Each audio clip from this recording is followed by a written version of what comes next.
In this news story, you will hear from Baytown Police Detective Alan Clyburn and Detective Aaron Crow. The detectives highlight three separate police cases, namely the arrest of Isaac Smith in the Julia Muckleroy murder case, the hunt for John Hunt in the computer child pornography case, and the recent shootings that occurred on Avenue J on Saturday night, August 21st, 2010. You will also hear from Brian Muckleroy, son of Julia Muckleroy, the murder victim.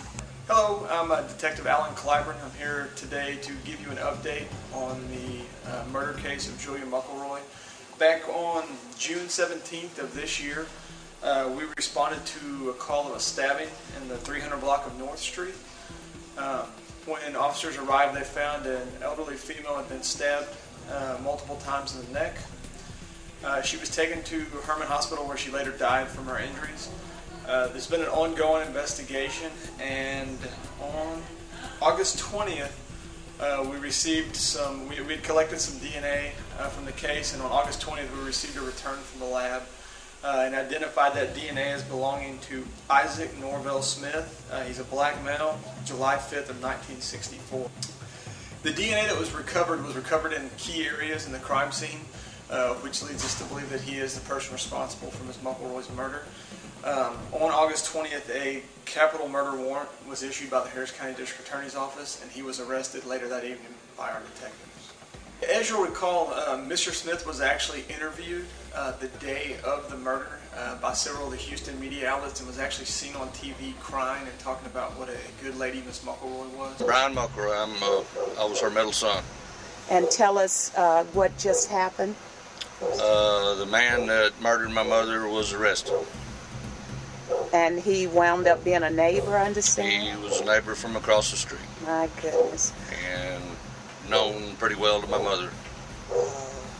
And did you say he would sometimes borrow things from your mom? He borrowed stuff, yeah, real regular from my mom. And my mom was a very generous person. She was a giving, very caring person and very trusting. And that's what that's what wound up costing her life, was being so trusting. Can you tell us anything about the events of that morning that won't jeopardize the case? The only thing that I know is I was at work, and I got a phone call from one of the neighbors at work and said something's wrong. The police are in the neighborhood, ambulances and such. They said something bad's happened to your mom and you need to get here. So I left work and came straight over here. By then they life flighted my mom to Memorial Herman. And by the time I got through with all my police interviews and everything here and talking to the police, by the time I went home to pick my wife up and we were fixing to go to the hospital, Mom passed before we could even get to see her. She had been through 2 bouts of breast cancer. She had beat ovarian cancer. She nursed my daddy through lung cancer till he passed away 4 years ago. And her sister moved all the way down from Wisconsin and just passed away 2 months before my mom died, and she had breast cancer. My mom had nursed her through her breast cancer up until she passed. So my mother's entire life was spent taking care of other people.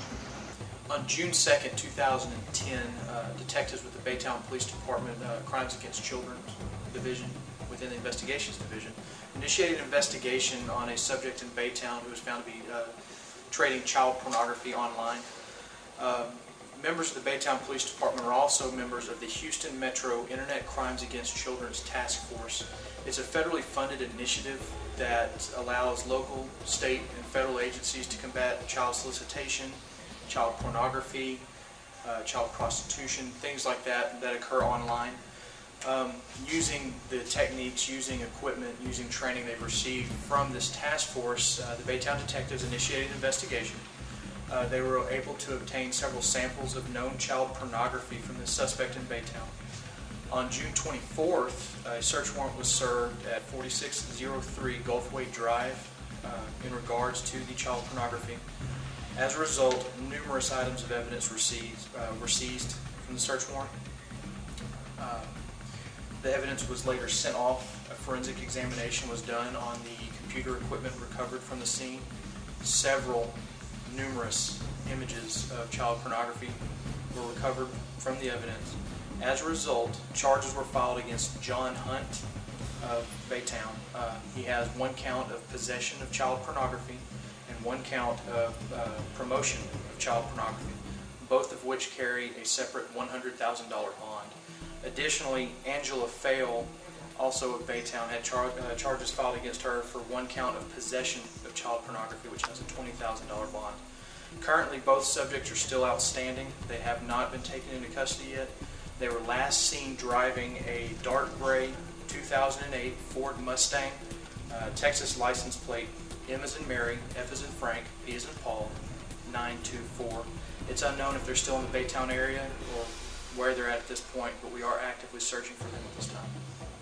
On August 21st, around 11:40 p.m., officers were dispatched to the 200 block of Avenue J in reference to shots fired. When officers arrived, they learned that the 29-year-old homeowner, along with his 23-year-old wife and his two small children, had been held at gunpoint and the home ransacked. The suspects that came into the home, there were 4 men. They were described as one being a white male, one black male, one Hispanic male, and one male whose race has not yet been identified. They were unable to determine. The suspects were in dark-colored clothing, and 2 of the suspects were armed. One with a handgun, one was carrying a rifle.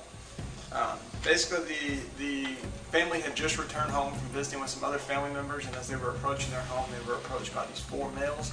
They were then taken inside where the adults were bound and the home was ransacked. The suspects were demanding money and car keys, but left with nothing. The adult male homeowner was assaulted by them. He was taken to Memorial Hermann Hospital where he's in stable condition. The wife and the children were not physically harmed by the intruders. While this is going on, 2 friends of the victim happened to be coming by his house, and as they're getting out of the vehicle, they came face to face with the 4 intruders, and shots were fired at them, one of them being struck in the abdomen.